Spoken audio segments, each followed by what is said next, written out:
Gosh darn it. There we go. Hi.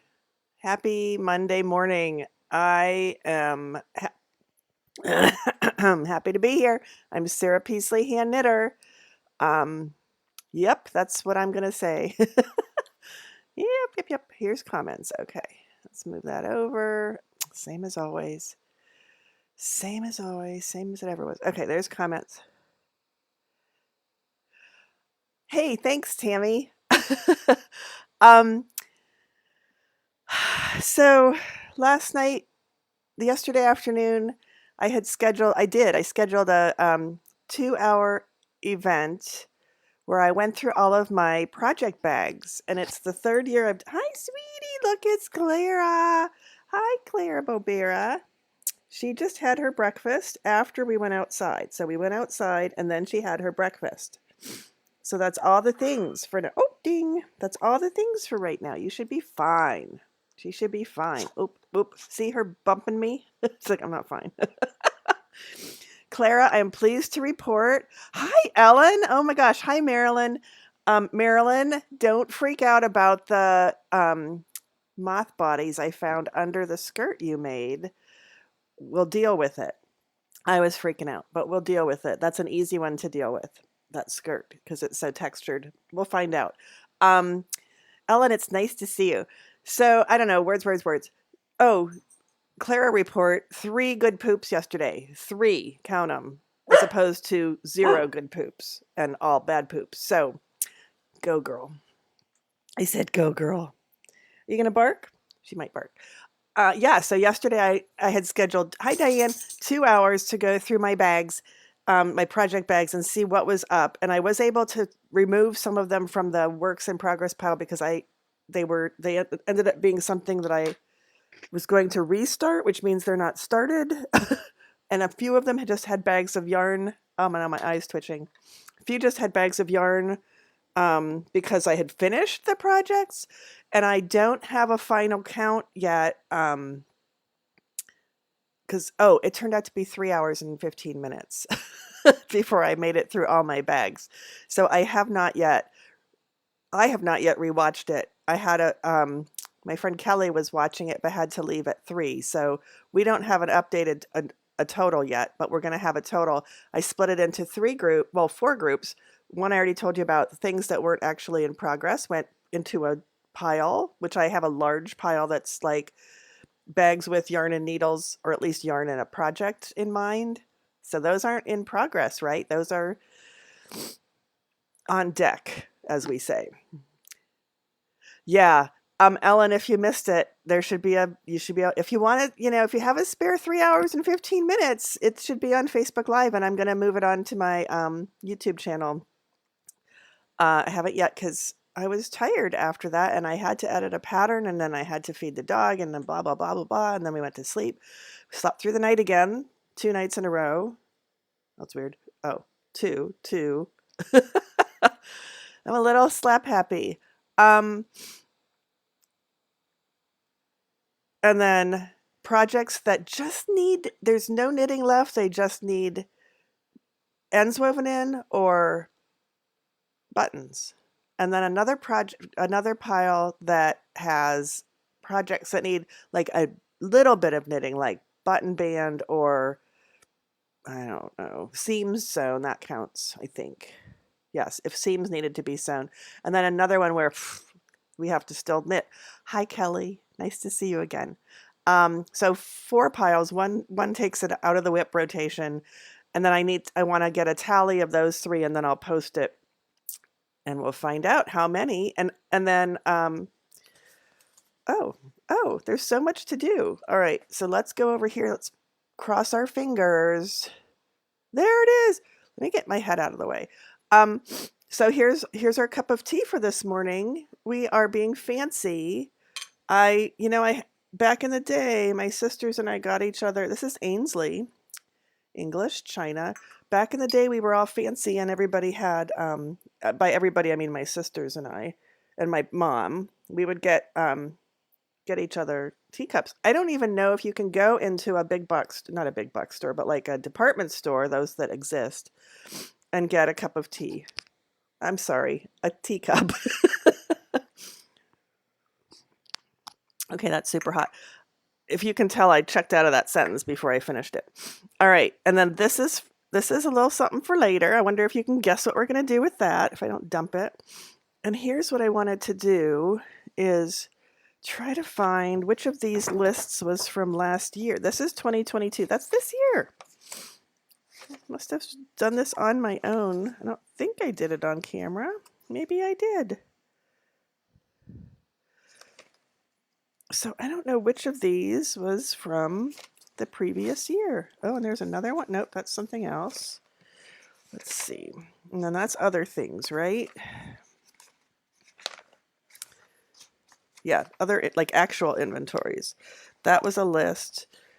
This, I don't know. So let's see. Well, let's do it this way. This one is on top and it's dated February of 22. Oh, this is dated March of 22. Nope. Let's do this one. Okay. So I'm curious as to if I've finished anything. Art project, no. I finished the Rainbow Strips Afghan. Check. Nope. Yep, I finished the Nasha poncho. I don't know if I had that going last year, but it's done.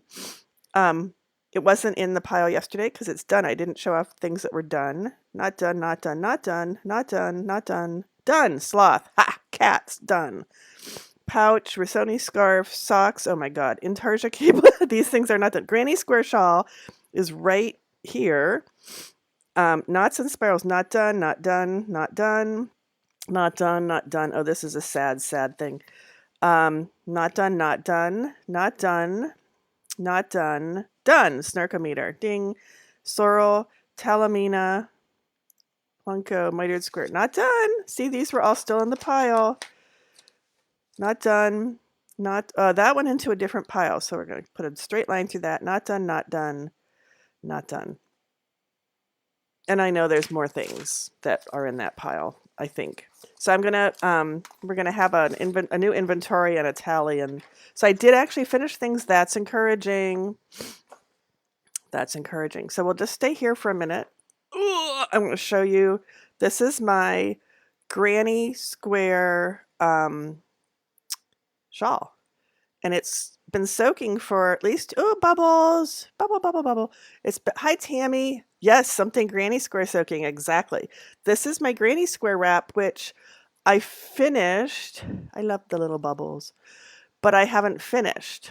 So this is technically in the pile of not yet done, but doesn't need any more knitting. Now my hand's wet. Good thing I have a very small hand towel here.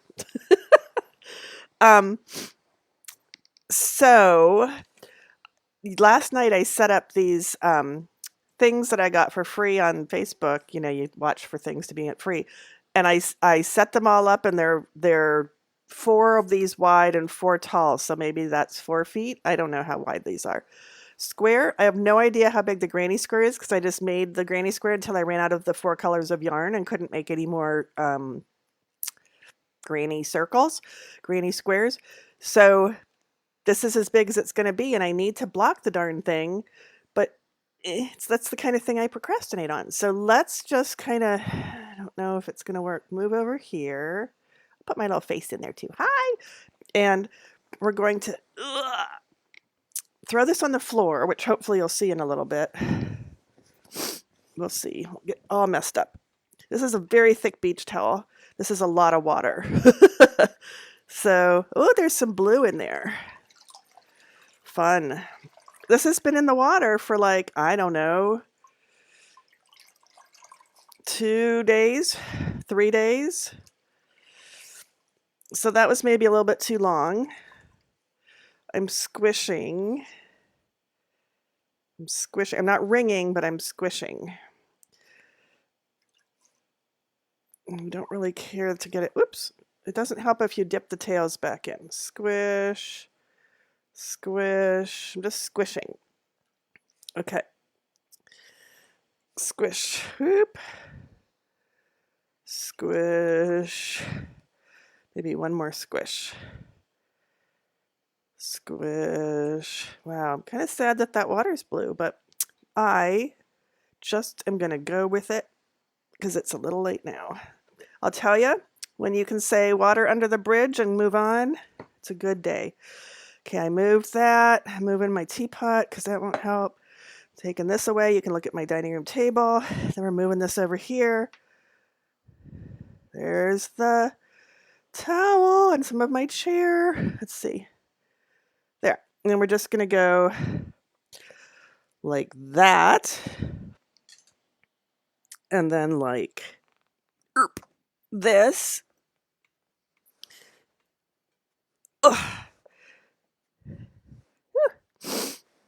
Can we see? Am I blocking? I mean, I meant blocking the view.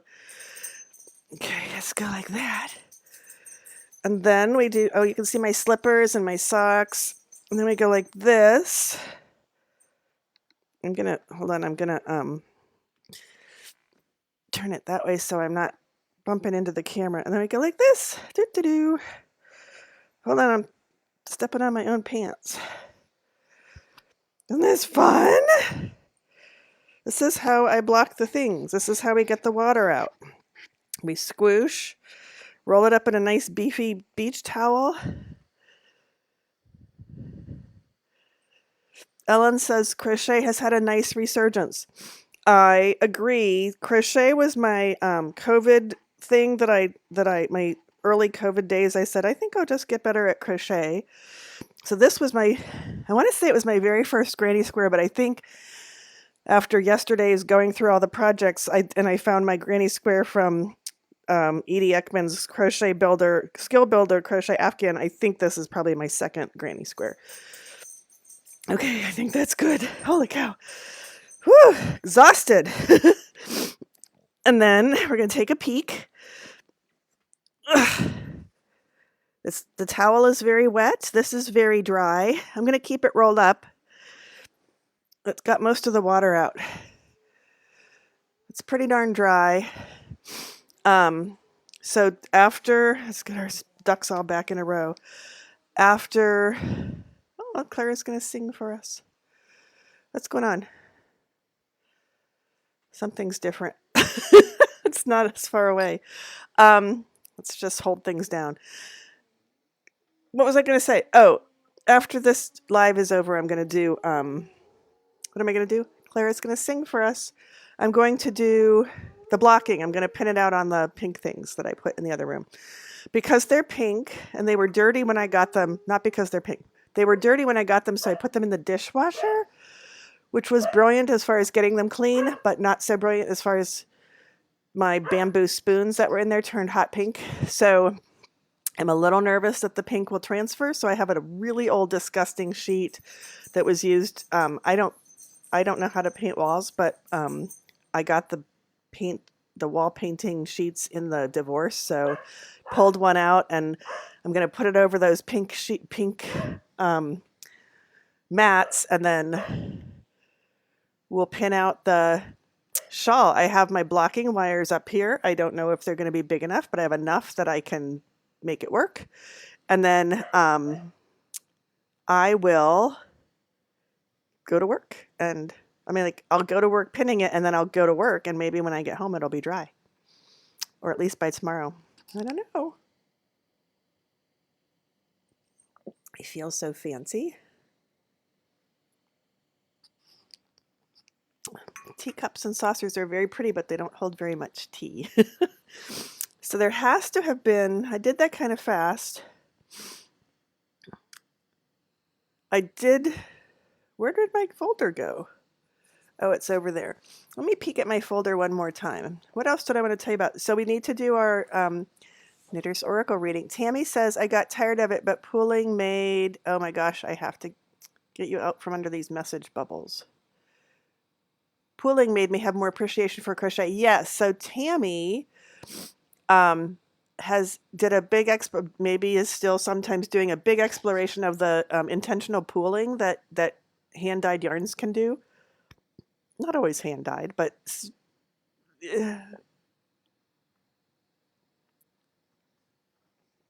different kinds of different styles of dyeing. Um, I mean, some of us wouldn't call that intentional pulling. Some of it would say, "Damn it, it made a what do we call them? A splotch. It splotched."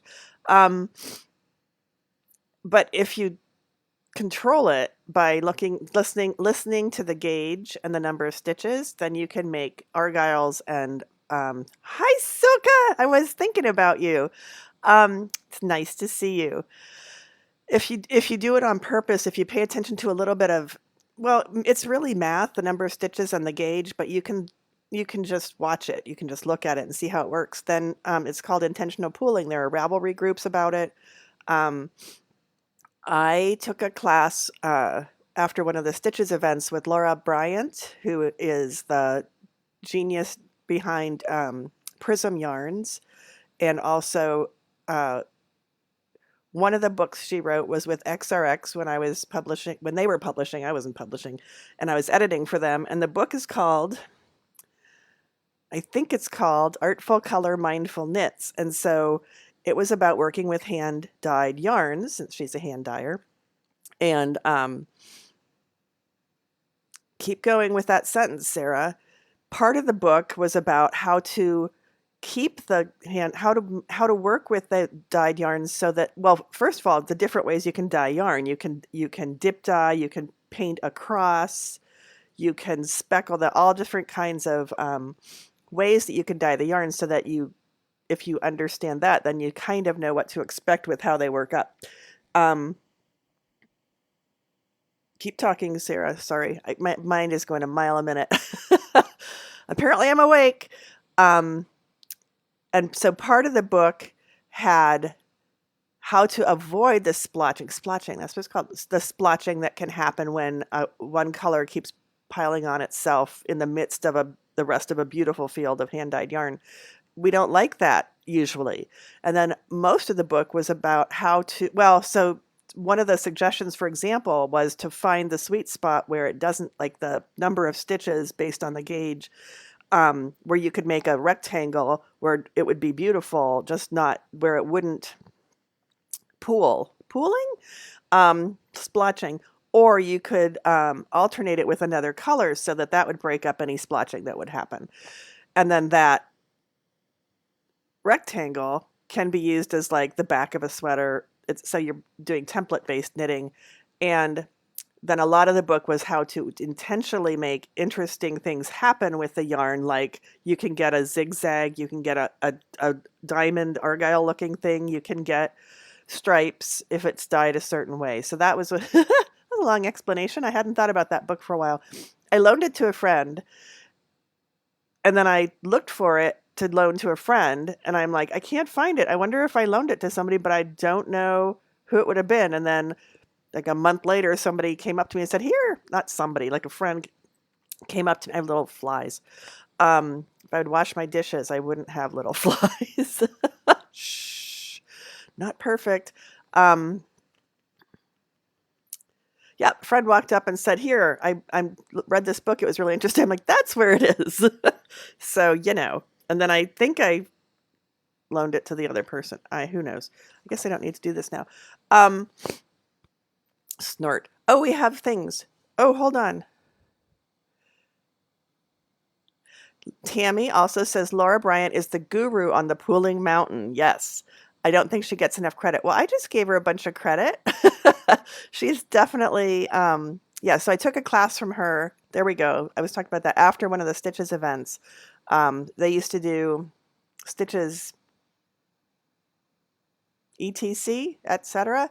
And so after the regular expo, the regular convention, you could stay after and just have a dedicated day or two with one instructor. And so I took the color pooling or working with hand-dyed yarns. Ellen says Circulo has their natural yarn. I gotta get this away from those stupid, can I make the message bubbles go away? Yes, there we go. Ugh, go away, messenger bubbles. Okay. Whoops, but I made me go away too. Well, that's no good. Circulo has their natural yarn that does cool intentional pooling and an app that can show you how the finished pooling will look, like Argyle. Cool. Circulo. So Circulo would be one to look at. So Laura Bryant definitely had some that would do the things. Would do the things. So Silka says, I remember taking a class on intentional pooling at Stitches, but at the end never ended up using that math. Was it an ETC? Were we in the same? No, we would have known if we were in the same class. I met Silka through Stitches West. She took a lot of my classes there. So I think I would have known if you were in the class with me. I don't know. Okay, shall we predict the future, or at least find some rules to live by for the week? Or just be bossy? Time for the Knitter's Oracle reading. Woo! This is a Knitter's Oracle, kind of like a tarot deck, designed by Alexandra Tinsley of Wild Hunt Design, Shiny Gold. This is for those of you who may not have seen me do this before. She designed this. I'm going to call it a tarot deck. Nowhere does it say tarot. The word cartomancy is used, though. And I'm in the habit of doing a reading. I'm totally untrained. I have no idea what I'm doing, but it's fun. I realized after last week's Monday Live that I never looked at what the suggested interpretations of the cards were. I just went with my own without even thinking of looking up the recommended interpretations. So what a big girl I am. So we're going to shuffle 3 times. We have to do it the right way, right? If I ever drop these on the floor, we're just going to have to spit on our hands and, I don't know, spit over the shoulder, throw salt over our shoulder, something. Okay, I think that was 3. And then we cut. And if the designer card and the moth card come up again, I'm sorry. You saw me cut the cards. What the hell are the words I'm trying to say? So let's go back down here. I move things around so we can have a pretty backdrop, except, oh my gosh, I want more tea. Okay, here we go. So I don't know. I don't go to department stores, but I'll have to go see if they still have a China section. I don't know. All right. First, why are they facing different ways? Oh my gosh, hold on. That's not going to work. Some of you will be fine with them facing different ways, but I can't function. Holy Toledo, please wait. Who on earth flipped them around?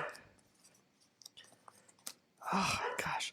When I get to work and I count the money in the drawer, I can tell who was there at the time. Well, I can't tell who, but I can narrow it down based on if I find any of the money backwards, I'm like, well, that was so-and-so or so-and-so and not so-and-so. Okay, phew! Now I can breathe. Hold on. Now they're all happy and facing the same way. Okay, I don't know what happened. This is our first card for today. It is the Knitworthy. Let's put it over here. Whoops. For some reason, I thought it had to be upside down so you could see it. All right, let's move the giant thing of water, and then we can move the cup, and then we can put that there. The Knitworthy. So the Knitworthy, is usually someone that you love or someone who has proven that they appreciate your knits, as this person is squooshing it up around their face with a smile. So you are not at all concerned about knitting for them. Sometimes we have to test and see if this person has a knit hat. You can see the ribbing, and a knit sweater and a knit scarf. And if they're the recipient, they have received multiple items. Who knows if they're from the same person, in which case that person loves them very much. Or it could be the knitter who is knitworthy. We're all knitworthy knitters. We all should be knitting for ourselves as well as for other people. You are knitworthy, Tammy. You know what? I'm not laughing at you, but you made me smile and think of the affirmations that we're supposed to write on Post-it notes and put on our mirrors. I am knitworthy. I am enough. It makes me happy. I'm so happy that you said that. But all of the knitters are knitworthy. Tammy, you are knitworthy. Um, I love it. Thank you. Thank you. I will try to remember that and use it at work. So there's a parking ramp across from the exactly. There's a parking ramp directly across from the shop. And we don't have our own parking lot, so we validate the customers parking for them. And a lot of them know that, and when they leave after they pay, they'll say, can I get some parking? But sometimes they'll say, can I get validation? And I'll say, you're good enough. You're everybody starts laughing. Ooh, might need it on a shirt. That's a good idea. Tammy, can you send me a text that says that? And perhaps that can happen? I have something in the works that will be announced soon, if you can imagine. Okay, Knitworthy, if you would please text me. Um, the Knitworthy, the yarn barf. Uh-oh. It's like that darn moth. Okay, have we had yarn barf? This is a multicolored yarn, so perhaps it was, okay, sorry. Yarn barf is usually referring to you're trying to find the center, the end, the center tail, thank you, Tammy, of a center pull ball. And you stick your hand in there, your fingers, and you twiddle them around and you try to find the end and you think you've got it and you pull it out and instead you get a glob. So sometimes it's called a barf glob, yarn barf. It could also refer to, and the tail's probably, oh, see the tail's in there somewhere. There it is right there. Can you see it? It can also refer to, I think that's what it mostly refers to in my experience, but it could also refer to, I just tore out a whole day's worth of knitting and there it is. But I think usually yarn, or maybe if the yarn explodes in your bag, if it's slippery or the ball fell apart but my first instinct was you're trying to pull out the center of a center pull ball. Okay, and our last card, the cable. Huh. So cable could mean intertwining, duh. It could mean, oh, it's okay. Our picture of the cable appears to be upside down. Do you see the way the stitches, the V's are going? So this is a top-down cable. It's knit from this direction down. Can you see what I mean? That column of V's and the column of V's where it twists are upside down. This would be right side up, which means it was knit in this direction. I am a knitting archaeologist, and anarchist. A little shout out to Anna Zilborg. So let's see what I can come up with, and then we will look at the doohickeys, even though we're running out of time. Doohickeys being the suggested interpretation. So knitworthy could be you or me. It could be a loved one. It could be somebody you're testing the waters on by offering them knitting for the first time to see what their reaction is. Yarn barf is trying to pull out the middle of a center ball, I'm going with as my first instinct. And maybe you're nervous about knitting for the person, or the project is going to give you some attitude by starting with yarn barf, by not being able to easily give you the center pull ball. Are there other ends? Is that an end? Is that an end? I don't have the right glasses on. So maybe it's different colors of yarn? And it's the trimmings? I don't know. And then the cable is a slightly complicated pattern. A newbie who knows that it's slightly complicated would think they couldn't do it. Some newbies would just go for it and be fine. It's all a matter of attitude. Attitude is altitude. There's another affirmation. When you use a ball winder and it messes up and 3 hours later you're still getting the knit out. Oh my gosh, that's a good one too.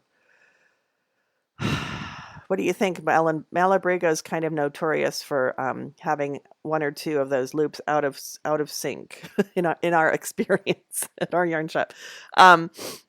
Okay, so my interpretation might be something about you're testing the waters to see if somebody's knitworthy, and the project's you're nervous and it's giving you some grief, but you persevere and you do the thing and it's beautiful. That's my fake interpretation. So let's look at the suggested interpretations and see if we come up with anything differently. What did I say? Testing the waters to see if someone's knitworthy. It becomes a hard process, but you persevere and have success. So there you go. There's some kind of life lesson in there. 24. 24. The knitworthy. A loved one in querent's life. I like that they use the word querent. It means the person who's asking the question or asking for a reading. A loved one in querent's life. So that's not what I said. Well, I mean, there's going to be more. An object of affection or romantic interest, love and romance in general, emotional security. I like that one. But a loved one in querent's life, an object of affection or romantic interest, love and romance in general, emotional security. None of those are what I interpreted, which was seeing if somebody is knitworthy. Interesting. Okay. A loved one in querent's life, an object of affection or romantic interest, love and romance in general, emotional security. So that is, yeah, if you know if you're knitworthy, if someone's knitworthy, you know that, yep, emotional security. I get that. Okay, a lot of quality of life stuff in here and self-helpy stuff. Duh, right? What do you think this is all about? Yarn barf, number 6. The yarn barf. They all start with the. It's kind of funny. The yarn barf. Confusion, lack of clarity, turbulence, doubt, something obscured or hidden. Well, that's deeper than I went. Let's try that again. Confusion. That's sort of what I said. Lack of clarity, turbulence. That's sort of what I said. Doubt, something obscured or hidden. So that's referring back. I'm, putting my own interpretation in here. That's going back to we're not sure if what we're doing is going to be well received or worthy enough to be given to the person we believe to be knitworthy. Whew. Oh, I have my thing. And then the cable, 22. A crossroads, a choice, an opportunity, decisions, feeling unsure. Okay, I'm going with if there's someone, including yourself, who you think is worth your time. Okay, I had a negative one of these a few weeks ago. If there's someone who you think is worth your time, you want to offer yourself to them in any way, your time, your love, your companionship.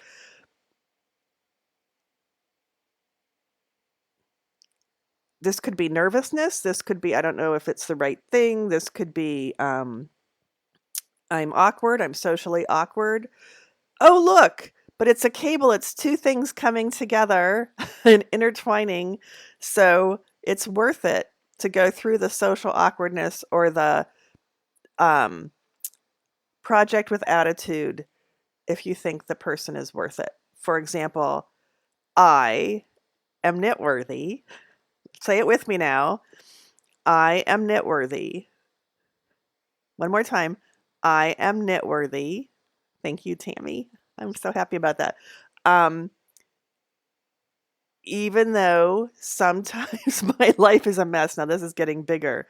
We're gonna work at it. We're gonna have our no, okay. So I like it with it could be you, but if it's somebody that you are thinking of giving a little bit of yourself to. Good one for giving season. That's correct. Go ahead, forge through the awkwardness you might feel because it'll become a really nice friendship or relationship. That's my positive words for today. We had one where I decided that it was going to be a toxic relationship, which surprised me. But this one, I think it's worth going through the awkwardness or the uncertainty. Okay, I'll stop talking now.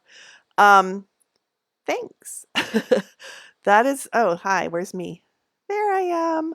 That's it. I'm gonna go block this thing before it's completely dry. I'm gonna pour another cup of tea, and get ready for work at the shop. Thanks for joining me. I'm going to gracefully end the live video now. Still don't really know how it works. Okay, let's see.